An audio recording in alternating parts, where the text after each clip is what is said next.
Beautiful years of the Auburn University. I will be committing to Auburn University.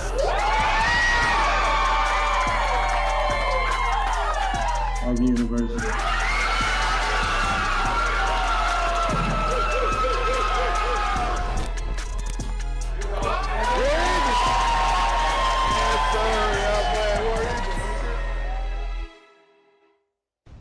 That's a lot of Auburn hats we're seeing on some prospects' heads over the last couple of months. The Tigers are ranked 16th nationally, 8th in the SEC. A long way to go until signing day, but it's certainly been an exciting start to Hugh Freeze's tenure, to say the least. Let's talk a little bit more Tigers and welcome in Christian Clemente from Auburn Undercover.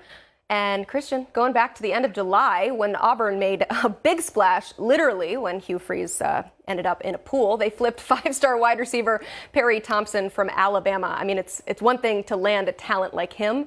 It's another to steal him away from your top rival. So how big an impact could that flip have on the rest of the cycle for the Tigers? Yeah, it was kind of monumental, and not to make it too big and not to overstate it, but it was pretty historic for Auburn. The last time Auburn had flipped an Alabama commit was Robert Woodyard a couple years ago, but Alabama wasn't really too keen on keeping him in the class necessarily. Then you'd have to go all the way back to 2014, and Stephen Roberts was the last time that Auburn flipped a commitment from Alabama. So it's been a long time coming, and especially for a five-star, Demarcus Riddick was shown on the intro there, the five-star composite linebacker. The last time that Auburn flipped the Georgia commit was Darius Slayton, who's on his second NFL contract now. It's been a long, long time for Auburn to have success in recruiting. Didn't really happen during the Brian Harsin era. The kind of end of the Gus Malzahn tenure there, it started to dip off a little bit as well. So it gave Auburn some confidence. Talking to a source there at the program, they said, after landing Demarcus Riddick, they felt like they could go out and get anybody. It was kind of in basketball. You need to see one go through the hoop a little bit, see one go through the net. Auburn got one through the net with Demarcus Riddick, then Perry Thompson, and then the momentum has kind of kept rolling on. Christian, the visual of Hugh Freeze going through the water, I think is going to stick with us for a long time. And that seems like a program right now that has built a lot of buzz and a lot of momentum. And a large part of that is because of the energy and the excitement that Hugh Freeze has brought. What difference have you noticed now since he took over in that program, especially in the years before he got there? Yeah, it's just so much more of an active recruiter at the top, which is what you need to be competitive in the SEC, especially when you're going up against the likes of Georgia and Alabama.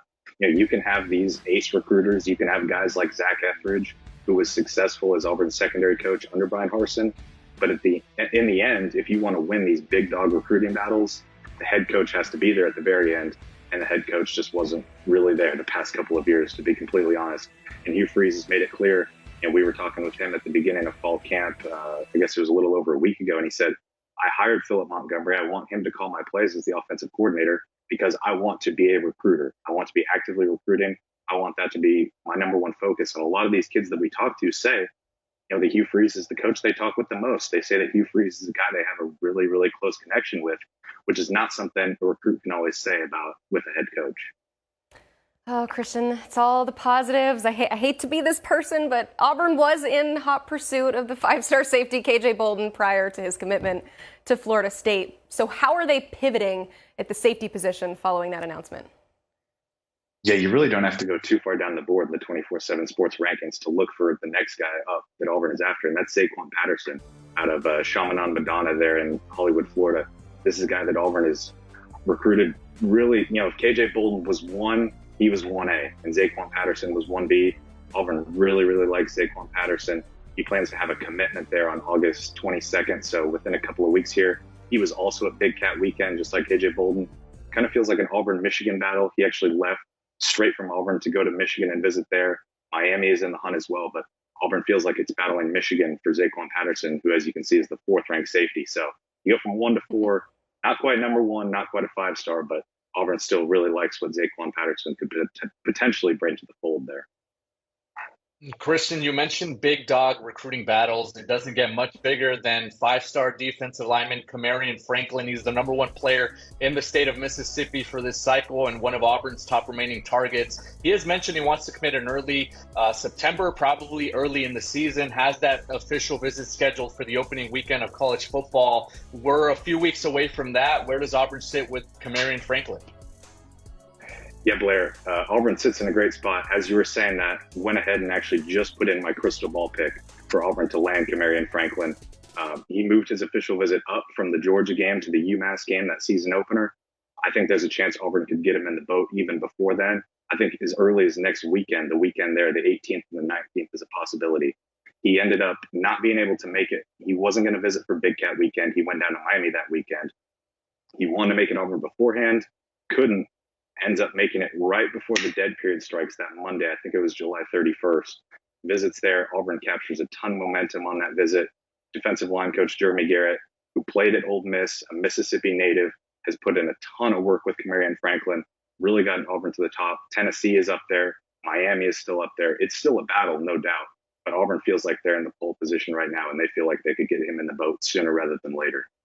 All right, got one more for you. Three-star defensive lineman TJ Lindsey out of IMG Academy will make his college decision on Saturday. You have a crystal ball in for him to land where else? At Auburn. So how are you feeling about the Tigers' chances just a few days out from his decision? Yeah, Emily, I still feel really good. This is one that Auburn put in quite a bit of work on him. He ended up taking his official visit in June. It was kind of Auburn and Texas that came out as the two main schools after those official visits.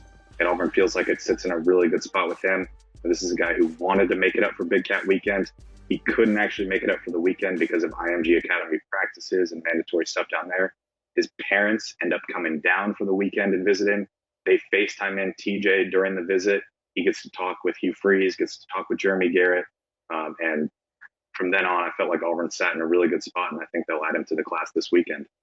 That's awesome. Sent his parents as a proxy for his visit. I love the creativity. That's the year that we live in, though, right? We got to take advantage of technology. Christian, thank you so much for all of that great information. If you want more of the same, Auburn Undercover is the place to be for all things Auburn recruiting and football-related news. Fall camp is officially underway, and Auburn Undercover has you, well, covered.